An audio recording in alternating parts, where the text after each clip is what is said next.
So next one is the types of arguments in a Python. So there are four types of arguments in a Pythons, that are required argument, keyword argument, default argument, and variable length arguments. Okay, these are the four types of arguments being presented in a functions. Okay, so I'll just give you a notepad for that. As I said, there are four types of arguments.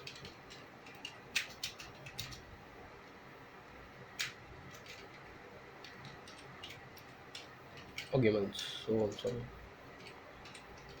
Okay, four types of arguments. One is a keyboard, and second one is a default, and third one is required, and fourth one is variable length. So these are the four types of argument functions. So first we are going to see about a required argument. What is required argument? Till now we have learned about a function calling in a program. However, we can provide the argument at the time of a function calling. As far as the required arguments are concerned, these are the arguments which are required to be passed at the time of a function calling, with the exact match of the position in the functions. Okay, function calling in the function calling and function definitions. If either of the argument is not provided in the function call, or the position of the argument is changed, the Python interpreter will show you the error. Okay, so I just show you how it works. Once again I tell the statement to you. That means we have learned a function calling in a Python, right? However, we can provide the argument at the time of a function call.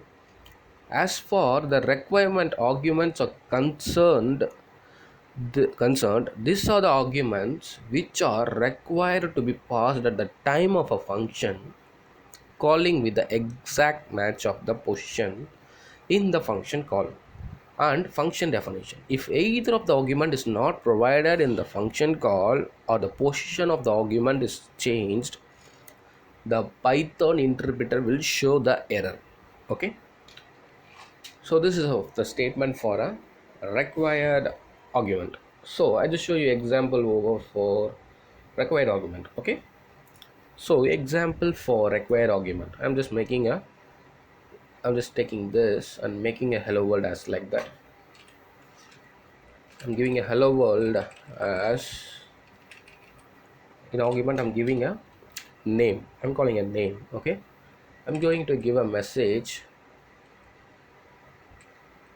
Okay, I'm calling a message msg. Okay, message equal to hi with a name, that is plus of name. Okay, I'm just calling like this, and going to return the return msg. I'm going to return the msg, that is message. I'm going to return the message. Okay, okay, okay. I'm going to give a, the user has to give a values for it. So user have to give a value name equal to input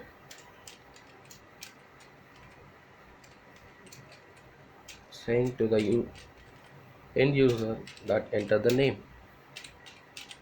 Okay, as I told like this, the user going to enter the name. Now I'm going to print the function, that is hello world of name. So this is my program for required argument. Okay, I'm just save the program. I'm just moving to a cmd, and now once again I'm calling the program. See, enter the name. I'm the end user. I'm going to give a name, any name as that. I'm going to give a name as Raja. I'm going to hit a enter. See, I'm just gotten a value that is written message as hi Raja. Okay, this is my message. Okay, so this is a required argument. So what is default argument? Next one is default argument, right? So what is default argument? Python allows us to initialize the argument at the function definitions. If the value if a value of any argument is not provided at the time of a function calling, then the argument can be initialized with the value given in the definition, even if the argument is not specified at the function call. Okay, I think you are clear. I think so. Once again, I tell the statements to you all. Okay, the Python allow us to initialize the argument at the function definition. Okay, if the value of the any of the argument is not provided at the time of the function call, argument can be initialized with the value given in the definition, even if the argument is not specified at the function call. So this is a default argument. Okay, that means I'll just show you in a program how it works over here. Okay, I'm just moving to a code board. So my argument name is one is name and second one is age. Okay, age I'm giving a value as a 23. Okay, I'm given a value like this, so I'm going to print that. Okay, I'll just remove all this. I just removed it. So now I'm going to call the value function, that is print name and age. Name comma age. I'm given those two values over here. Okay. Now I'm going to give a value for a function. Okay. To make that, I have to call the function name, that is hello world, with name. As my name value is not given, I'm going to give here. Okay, I'm going to give a value as Tarun. Okay, I'm just given a value like this. So now I'm going to save the value. Okay, now I'm going to run the program. See, the name is Tarun and the age is 23. This is what I'm said in a statement, that the default value for age is 23. Okay, I'm not changed anything, but the default value for age is 23. And in hello world function in down, as I given a value, I'm not given any age value, but in default the value has been taken as a 23. All right, so this is a default argument. So I give another example also over here, as I am given a value as name as a Tarun. So I'm not going to have a default value, so I'm changing that. So I'm going to copy this and going to save here. I'm going to change the name as Ram. Okay, with age age of the age of 35. Okay, this is my second program. So as I'm not with satisfied with the default value, I'm going to give my own values. So now once I'm calling the values, see Tarun 23 as a default value, that is 23 is a default. As I'm not going to need a default value for a ROM, so I'm making a new value for it, that is ROM 35. So this is a default argument, how it works. So next one is a keyword argument. What is a keyword argument? Keyword argument can be recognized based on the keywords. These arguments do not follow their positions. That is, the position of the argument can be varied. The keyword are used when there are some functions which may with the many parameters, and only some of them need to be specified. Okay, so this is all about a keyword argument. I once again say you the statements very clearly. The keyword argument can be recognized based on the keywords. These arguments do not follow their positions, that is, the position of the argument can be varied and keyword argument are used when they are some functions with a many parameters with and only some of them are need to be specified. Okay, I'll just show you how it works in a program. Okay, okay, I'm just moving to a program. So I'm having a hello world. Okay, I'm going to change this. I'm going to give a values for it. So that means that is I'm going to give a x and y values. Okay, okay, I'm giving a s is equal to x plus y. Okay, I'm going to add the values. So sorry, so I'm going to get a value as x print x. In next step I'm going to give print y. Okay, so next line I'm calling a s value over here. So okay, I'm just call the values. Okay, now I want a user value, so I'm going to give a user value that is n1 equal to int of input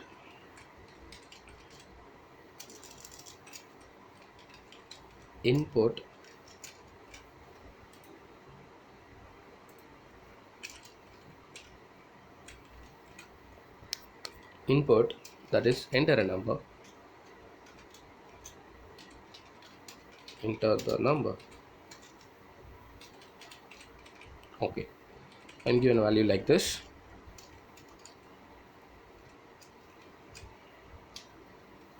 Sorry, I had a two values, that is n1 and n2. I'm having here two values, that is n1 and n2. As I don't need this two types of statements, I'm going to end this, take this. And now as I say, the value should be called up with the keywords. Okay, so I'm calling a function name, that is hello world with x equal to n1 comma y equal to n2. Okay, so these are the two types of values. And next one is hello world. Next statement for it is hello world of y equal to n2. Okay, so next one is x equal to n1. So as I change the arguments, but the keywords are same, right? X1 equal to n1, that is the first argument. In second function, that x1 equal to n1 is a second argument, but the keywords and the argument are same, right? So I'm going to save the program and now show you how it works over here. Okay, see, I'm going to enter the value, that is I'm going to give a value of 6 and 5. Okay, so these are the values that has been given. See, I have called it two times a function, that is hello world and hello world. So the output for me also given a value as 6 5 and 11, that is added, and 6 5 and 11 is added once again. That means the keyword will not be changed, but the argument has changed, but the values has been called up with the values. Okay, so this is what I'm going to say, this is what the keyword argument is going to tell us, has told also. Okay, these are the three types of arguments, and last one is a variable length argument. Okay, so last and final arguments in a argument is a variable length argument. Okay, so now we see how variable length argument works. Okay, the variable length argument need not be fixed. During the function call, more number of arguments can be passed. For this purpose, an operator should be used. Multi-arguments are maintained by using a tuples. Okay, okay, I'll just show you how it works over here. I'm just moving over to a program. I'm just going to take, okay, I'm going to take this code.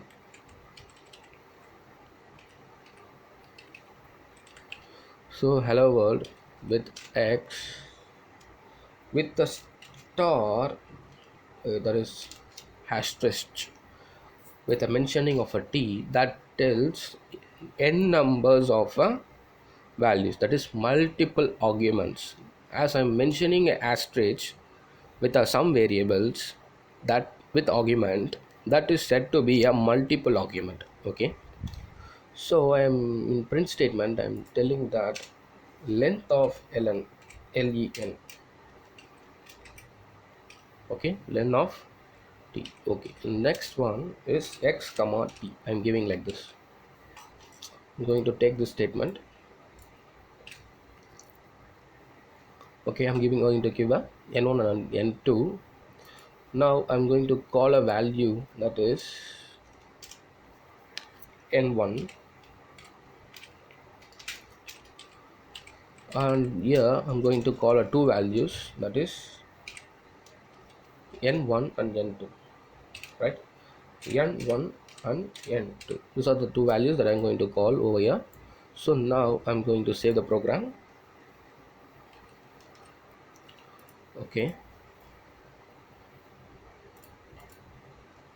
okay, so I'm just running the program over here. I'm going to give a value that is 6 and value as 2. See, the value shown to us is 0 and 6, and 1 and 6, that is 2 is a secondary values. That asterisk means you can give a value or not. If you're not going to give a value, it will not show you any error. That is the example for this. As the hello world n1 has a only one argument for a value x. In hello world n1 comma n2 has a value n2 for a asterisk t. So if I'm going to give a third value also, it's going to take up in a t only, not in a some other values, because I'm given an asterisk. That means multiple arguments. Okay, so this is how the variable length argument works. So these are the four types of arguments being used in Pythons. So next one is a nesting of passing arguments. So nesting of passing arguments is a non-local keyword used to bind the nesting arguments. Okay, so I'll just show you how it works over here.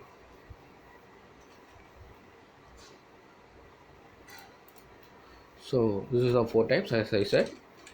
So next topic is nesting of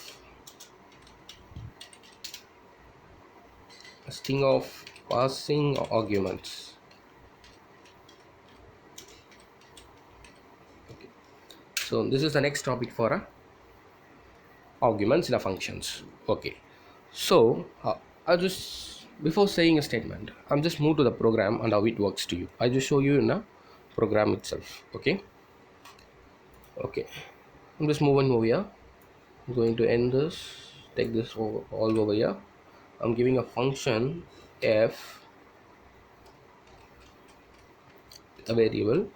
This is the arguments with x, ending with this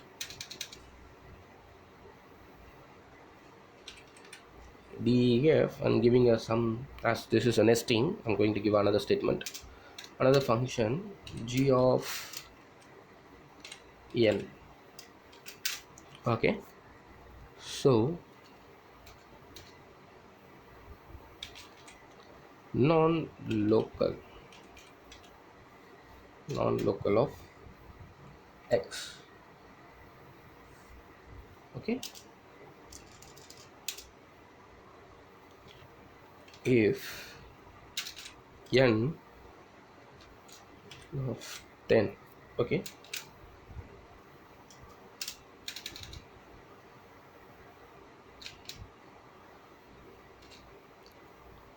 so x equal to x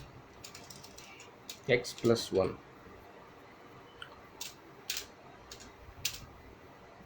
So now I'm going to print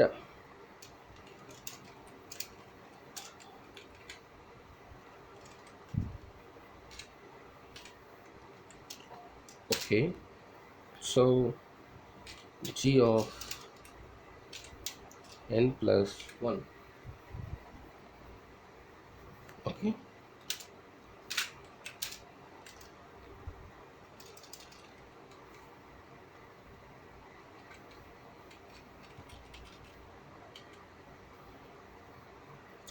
g of 0,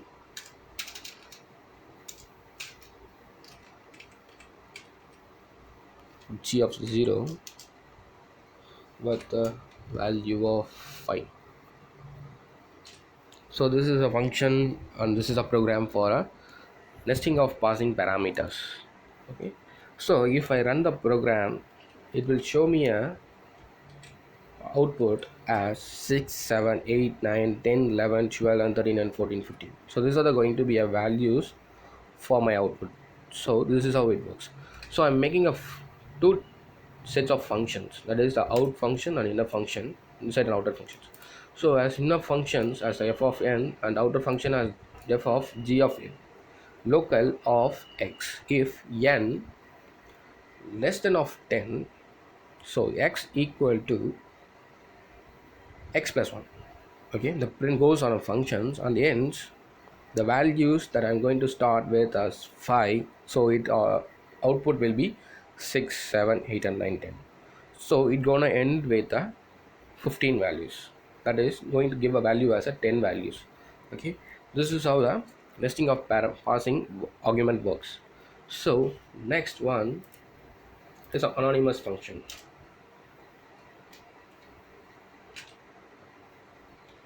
Anonymous.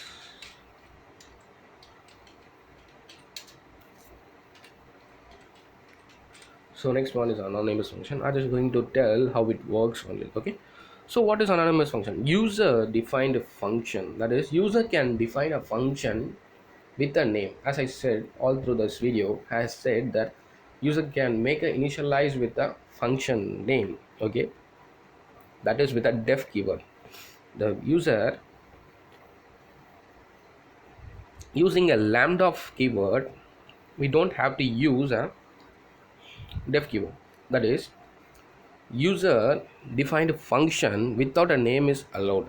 This type of function is called anonymous functions. Anonymous functions are defined with the def keyword, or not defined with the def keyword. Instead, lambda keyword is used. These functions consist of only a one expression.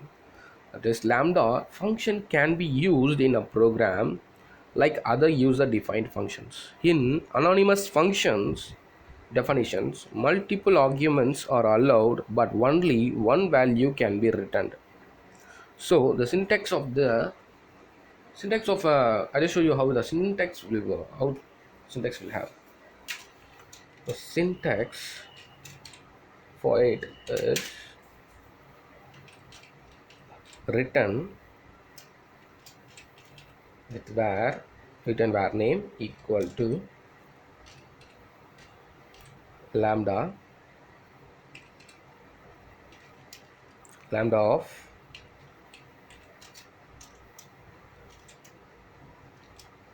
list of multiple arguments. Okay, with the colon with expressions. So this is the syntax for a lambda functions. Okay, so I just show you how it works in a program. So this is all about anonymous functions. So in next video we will talk about the next functions and next methods in another topic, that is with the IO functions. Okay, IO methods. So this is all about the functions in a Python. Thanks for watching this video. Bye.